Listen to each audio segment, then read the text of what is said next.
Hello, hello, ladies and gentlemen. This is your girl Mitzi, and this is Mitzi. Let's think about it. Today, we are thinking about mental health and martial arts, and when you think of those two, you don't really put them two together. But this is something to truly think about. And thankfully for me, I have Robert on my show as a special guest to share his thoughts about this topic that we all need to think about. So, Robert, thank you so much for joining me today. I'm so glad to have you. How are you doing? I'm good, very well, thank you. Awesome, awesome. So let's just rip off the band-aid and get straight to it. What made you realize that mental health was good for you when you started doing a martial arts? Like, how did you Well, I started. associate the two? I started martial arts back in. I can't think of the year now. 1994, probably.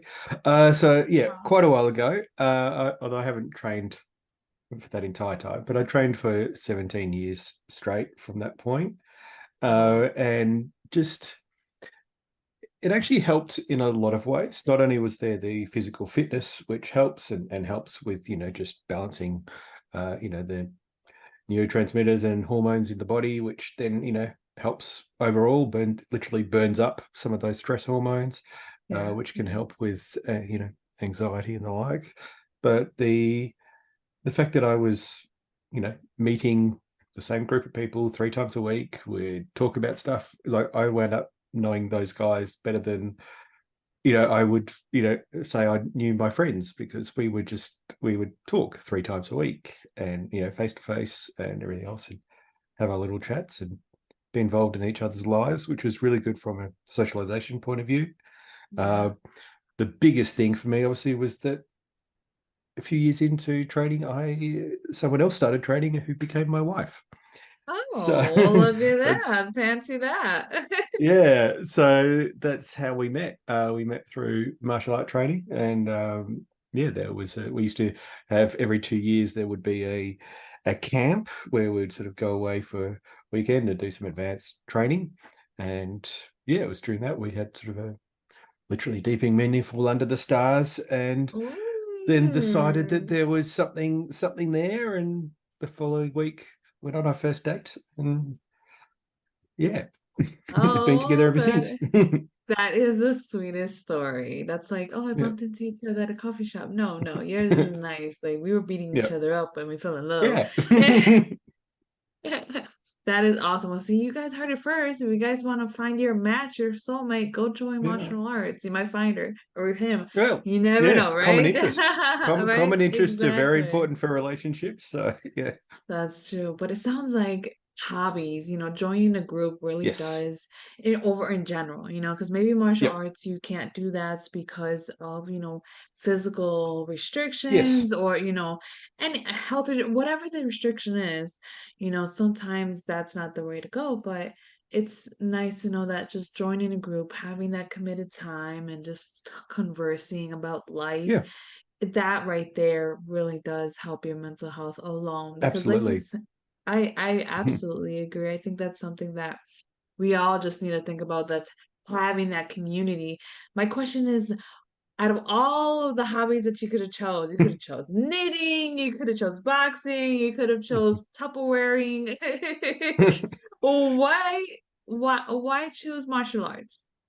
Well, I mean there are a number of reasons. There were some really ones that well, I did judo when I was in primary school, and dropped it because it just as kids do. But I remember sort of having the thought, what if I'd stuck with it? I would have been a black belt by now, and like that Mm, would have been cool. Um, and so that was sort of one thing. So I'd mentioned that I wanted to do, maybe take something back up again, and then uh, I wasn't the fittest person, certainly not the most athletic or coordinated person. And martial arts gave me that opportunity to, really coordinate, both sides of the body and the brain, mm, and integrate those. I do believe that uh, because the concentration on what both sides of the body doing is actually helping communication between the hemispheres of the brain, which can also then help with mental health. Yeah. And so over time, so I, the first stint I did was for 17 years, so it was pretty significant. But I certainly feel like a lot more coordinated. Also, what it just did in terms of general confidence, being able to feeling not being physically intimidated, knowing that if something did happen, that you'd have a chance. Yeah, you can defend It's yourself. yeah, it's not that I can go out and beat anyone up. No, absolutely not. I have no ability for that. But I know I can No defend. recommendations. Yeah, and I know I can defend, and that if something happens, I could surprise someone and probably get out of the situation. And that's really all you want to do. Like our first rule was always don't be there. Like don't even try and get in that situation. Don't go to those places. Don't if something starts brewing, go away. Um, Yeah, and so most definitely. but the just the confidence of you know your size isn't going to intimidate me. I know and that way of sort of looking at the world, it certainly helped me just, I suppose, look people in the eye more because I was just more confident in general, Yeah, most and that helps. definitely. Helps That build does help. relationships, helps build rapport. And then other thing, it was just like snowballing. So lots of little things stemming from it.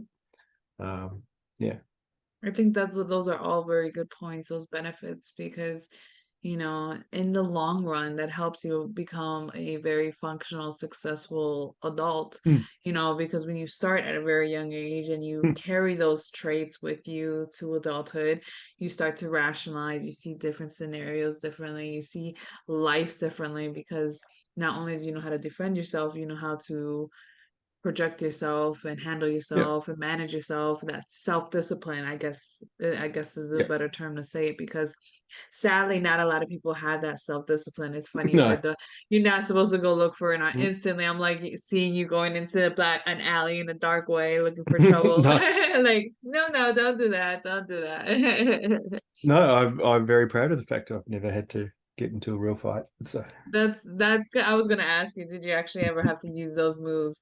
Because to be honest, I'm not gonna lie, someone like you, I would not expect to be knowing martial exactly, arts. But yeah. that's the cool thing. Like if somebody was like, "Hey, give me your money," and you'd be like, "Pew pew pew pew," you could get your way, I don't. No, get if your way someone was out of it. give me money, I'd give them the money. There's no point trying Oh, to okay. why put yourself in at risk of getting injured? No, you know, what's the $100? I wouldn't actually have $100 in my wallet. Yeah, what's the $20 I have in my wallet? That Well, little bit now of you cash that I know. keep just in case. Like Right. what's that versus and also Your like life. you got to Yeah. think not only could I get injured, but I might injure them, and that's going to make me feel awful too. Yeah. So That's yeah, true, because now because it's technically saying, I hear that when you practice any yeah, form of self-defense, you're considered to be a weapon, depending on what rank yeah. and what level you are. Uh, So it's like you're just a walking weapon by yourself. You don't even need anything. Go to well, I TSA, haven't just trained for a easy. No, long I'm kidding. time, so I haven't trained for quite a few years since before lockdowns, so before COVID. So and yeah, just it. I had quite a long gap because my children were born, and so we sort of stopped training in between. And then I returned to training for a year or so, but very intermittent because just I was very busy with work.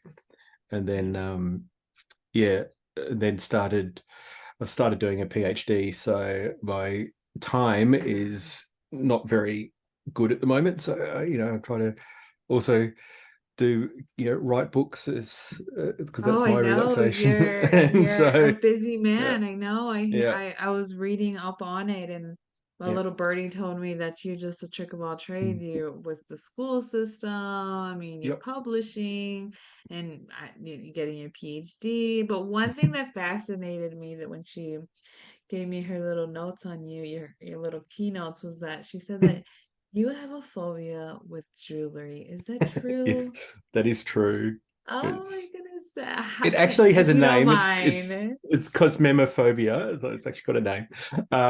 Yeah, no, it's weird. I have no idea how it started. It's just Okay. bizarre. It's totally irrational, and I know that. Okay. And that's what makes it a phobia. Like the response is just completely disproportionate. Um, it So just, how I don't did know, you it just marry freaked your me out. wife? Like, did you give her a pebble like penguins, or No, like how did we you do this? we I did buy we did she did have an engagement ring and a wedding ring. And I had a wedding ring, which I forced myself to wear. But the moment I got home, I would have take it off and I certainly couldn't go to sleep with it on. That would just no. Disturb Uh, you.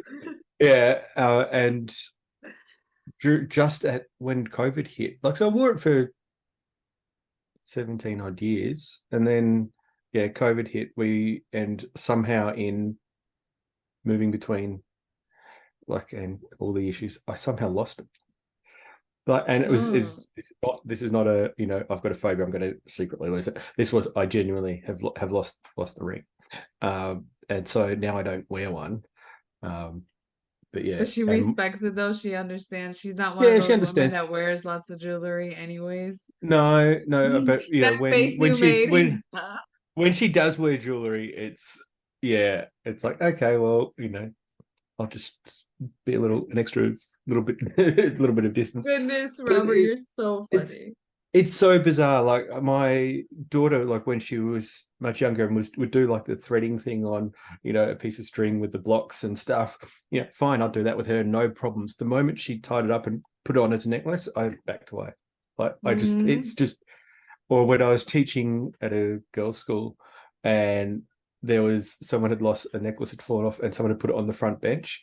I couldn't teach. I had to cover it with a sheet of paper before I could actually teach the class because while it was in my field of view, that It was all was I could just focus on. disturbing. Yeah, it was disturbing your Yeah. peace. Goodness. Yeah. Oh my goodness, I couldn't Yeah. even So like imagine. if I have to, I can force myself to touch it, but I do sort of go afterwards.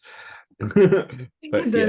That is so funny. I've never met somebody that with this phobia. I didn't even know this is even existed. No, But there's some NASCAR driver who's got it too. I can't remember his name yeah, right now, but yeah. okay. Pop Like quiz so with it's not sales. No, I'm it's kidding. not just me.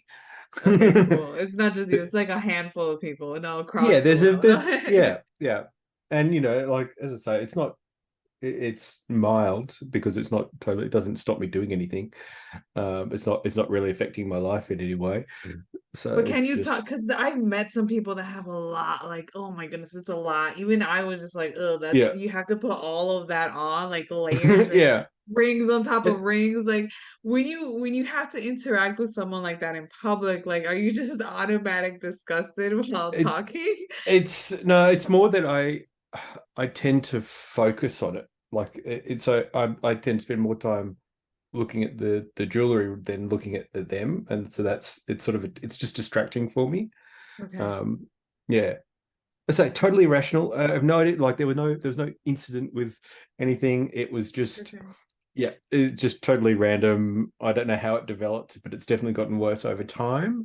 Um, Oh, and yeah, I that's mean, funny. it's just totally bizarre. I don't It's know, okay. I like it. I just think the that's the thing. coolest thing ever. To be honest, I wish we would have changed the topic to phobias because this is so funny. But it's cool though because yeah, you're not alone. There's a lot of people who have a lot of different types of phobias that Yeah, are just their own. Like for me, it's sound. Like if it's really, yeah. really sudden, loud sounds, oh my goodness, like it just crawls on my skin. I just absolutely hate it. But to get back on topic, what would be some advice you would tell your younger self if you could? Ooh, look,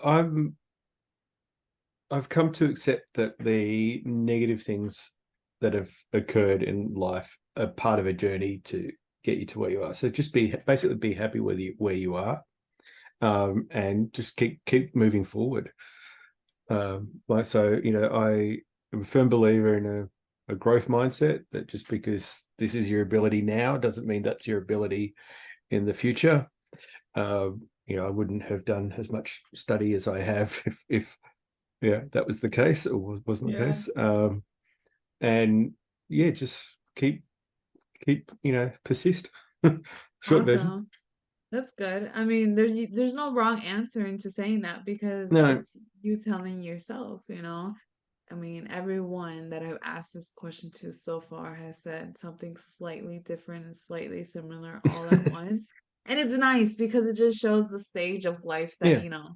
you're talking to yourself from. And I think that's a good point is just to pace yourself and enjoy it and just take it slow because when we're young, I mean, we're just trying to run the race and go really fast. Am I right? Yeah, but that's the beauty of youth, and the particular sort of time in your 20s when people are just that's building a career, like typically sort of around the time they sort of meet a significant other, and building some of those things. So they're making all those achievements and ticking off those sort of life goals as they sort of go through that time frame, and then you sort of get to where I'm at, which is middle age, and it's you've ticked off all those goals, and now you're in this sort of state where there just isn't much more, like it's just persisting through until sort of retirement. And you have that midlife crisis, like, is this really what I want to do for another 15, 20 years? Like, I don't know. uh, Yeah. but and that's why I started the PhD, was to transition from teaching in high school to teaching at university. So that was part of that plan.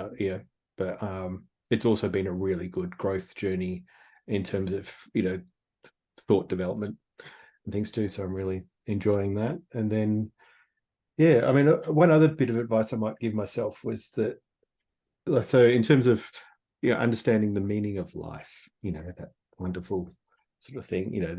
There's always two things I say around that. Like when a student, because I typically have, you occasionally get a kid, what's the meaning of life? And I say, well, there's two answers to that. First one is, that's such a boring, unimportant question. The important question is, what is the meaning of your life? And every so often that kid will just have a brain pop and go like, well, which is very fun to see. But then I would also give, there's actually a philosophical approach to it. So I think it was I'd say Aristotle uh, actually contemplated this very question: what is the meaning of life? And came up with the meaning of life is to flourish, or to thrive. And so in terms of you think about the times when you've been happiest, and it's the times where you feel like you're developing, you're growing, you're building towards something, you're on a journey, on a really towards a destination. That's exciting. That's when fun. That's when your life has its most meaning. And so his response is that that's the meaning of life, is to do that which makes you flourish, which makes you Yeah. thrive. And so the advice to my younger self would be, search for that. Search for Mhm. the things that help you thrive. And I like that's certainly that. what the relationship with my wife did for me when we got together, and then life since. I get it. I mean, I like that a lot. Sometimes you have to flip those questions to yourself. Yeah, And yeah. then once you do, you realize, now how am I thriving? How am I pursuing? Yeah, What am I doing? yeah, Because to make it meaningful, I have to reflect back on me and what I like and what I yeah, enjoy. And I think that's a good perspective because you were able to find that with martial arts and then you yeah. ended up to find out with your wife and with your family and your teaching and all the endeavors that you have put yourself into that has made you grow as an individual because you became a forever student. I mean, that's what it sounds Yep. like. Oh yeah, So I lifelong guess you learner. Yeah, you you you believe in that, a forever student mindset because sometimes yeah. people they stop allowing themselves to be educated because they're done. I mean, what do you say to Yeah. those type of people? It doesn't have to be education based. That's just my particular bent. But as we're talking about hobbies, continuing to pursue a hobby and not sort of going, this is my standard in whatever it is that I'm doing, but actually acknowledging that you can still improve, that sort of quest Yeah. to improve. And so even if it's playing a sport, if it's doing some sort of art thing, sculpting, whatever works for you, um, you know that it's a journey. And as I say, those sort of activities, if you can find a group to be involved with, even better. Not just having that regular contact is very good for Right. mental health. Yes. Gets you out of the house, gets you in a group of supportive environment, and that all of that has really good benefits.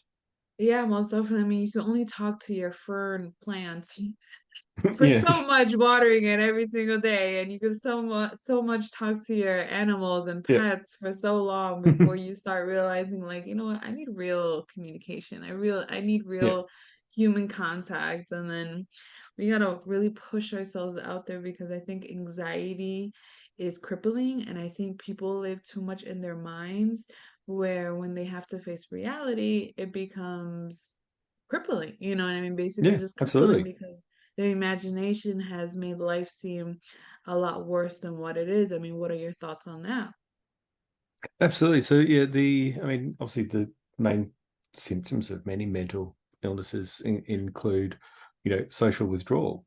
Because what do people do? They retreat to their safe place. And so, a safe place might be a bedroom. And so they stay there for, you know, much of the time when they're not forced to get out for work or school or whatever other reason.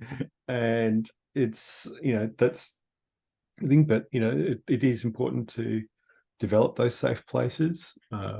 And if you don't have the opportunity to have a safe place in another person, then a safe place in a pet can be really good. Dogs. I'm a huge dog person. I love dogs are awesome.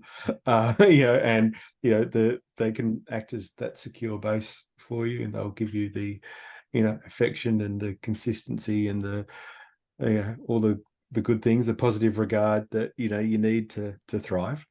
Yeah, Um, I agree. so But you got to get the yeah, right dog though, because yeah. my dog is a slow dog. Like I'm his therapy human. I got him to be my therapy dog, but it comes to find out I'm his therapy human, and it's Okay, yep. stressful. So you know what I mean? So sometimes you gotta get the right dog. Yeah, well, we previously had a German Shepherd. Like Brandy was our dog we got early in our relationship, and she was with us for 14 years, and she was, yeah, awesome. Now we've got two Cocker Spaniels, um, and yeah, they're just the most affectionate, lap dogs. And they're just wonderful. They're just so good, and they're Oh, great for the kids too. So the kids, have that opportunity to, that's take care of cute. something. That's really cute because yeah, that's good that they're lap dogs and they're affectionate because I used to have like Doberman Pinschers and Pit Yeah, Bulls and they're very affectionate, very loving. So I wanted to do something different and I thought I got a Chinese Shar Pei. Goodness, my Shar yep. Pei is such a antisocial dog that suffers from anxiety and and but he's so paranoid from his own shadow. Like, goodness gracious, I got a hot mess when I adopted this dog. I did not know what I was going Yeah, into. I thought Wrinkly would be cute, and no, yep, I had to wait a whole year with him just to build trust, just so I can pet him and just show him yep. love. Oh my goodness, it was a hot mess, but that's my baby though. Yeah. Anyways, look at us getting off topic. We could just That's talk all right. for But hours on end. I This is a think I good think it's still conversation. I think it's still relevant though. But even for you, that going on that journey with your dog also helps you explore, yourself Patience. too through that relationship, and yeah, Yeah. which can only ultimately benefit both of you. So that's Yeah, good. that's true. That's true. It really taught me patience where I have my sons and they go through their tantrums and I just breathe while they scream. This too Because shall pass. Yes. exactly like this will pass. It's only a season. It's okay. Yeah. But anyways, I guess to start wrapping up the show, what could be some great words of wisdom that you can leave myself and my audience off with, even though this has been such a great conversation? I feel like we could just Ooh. talk naturally. I've kind of I've given you the meaning of life. So, I I know. mean, I I don't mean, know. what else is there? Just say, yeah, keep exploring. I mean, that to me has been my path to happiness, has been through, exploring both personal growth, but intellectual growth and development.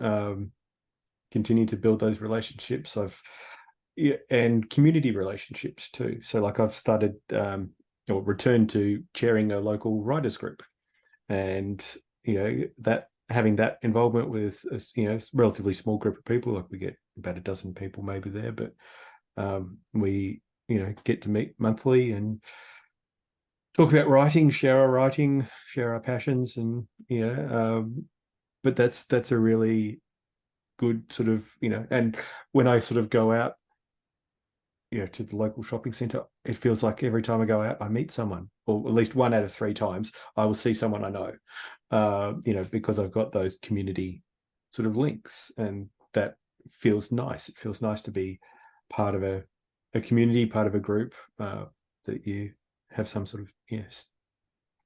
Yeah, I mean, I understand that. I mean, it's very good to have that community. At the end of the day, that's what we all strive for. Yep. And I just hope that anybody who's listening and wants to know more about Robert, please check out his website. I have it on my website. You Yep. can go directly there under his lovely photo. Just click right there, and you can find all the great content that he has. He has blogs, he has publication. I mean, he has a lot of Yep. good content that you can check out to keep yourself thinking. Alrighty, y'all. Yes. That's it. That's the show. Always, always, always keep thinking, y'all. Bye.